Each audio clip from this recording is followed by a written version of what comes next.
Tara, samahan ninyo ako mag-change oil ng Honda Click 125. Gumamit ng combination box end or socket wrench para maiwasan ang pagbilog ng drain bolt.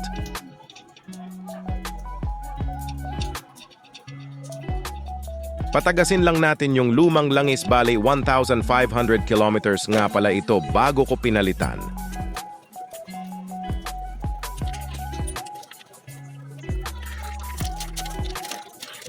Pagod lang extension gun.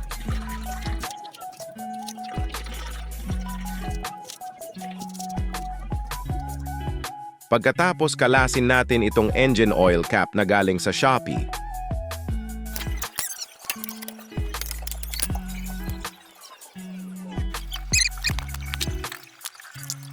Itaktak hanggang masimot ang langis at punasan ng basahan. Nagpalit nga pala tayo ng drain bolt since bilog na yung dati and same size lang sa stock. Pero number 17, yung ulo ng knot. Sikipan lang natin ng tama.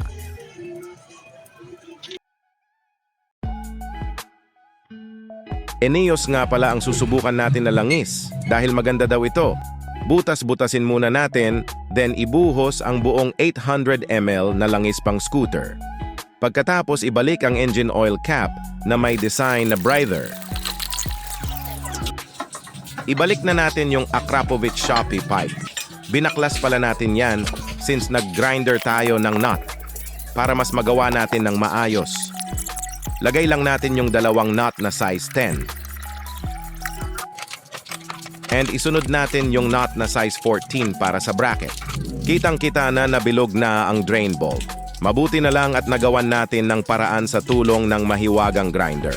Para maiwasan ang pagbilog ng drain bolt, wag na wag gagamit ng open wrench since dudulas ito na magiging sanhin ng pagkabilog ng bolt.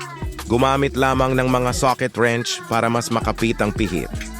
Bali, iyan pala yung lumang oil, mga 770 pa iyan, and the rest baka nagbawas or dinadrain ng lubos.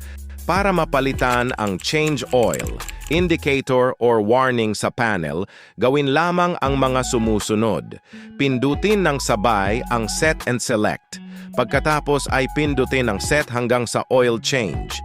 Indicator na ang nag-B-blink, then pindutin ang select hanggang 6,000.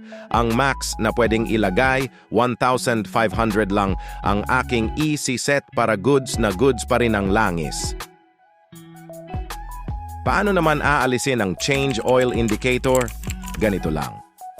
Dapat naka-turn off ang motor, then diinan ang set button and turn on ang ignition. At the same time, pag open ng panel, ay mawawala na ang change oil indicator after a few seconds. Then, sound check muna natin kung goods ba pagkaka-change oil at pagkakakabit ng Akrapovic Shopee pipe. Medyo sungaw lang yan sa video pero mabas yan sa personal. Thank you for watching. Please follow and subscribe.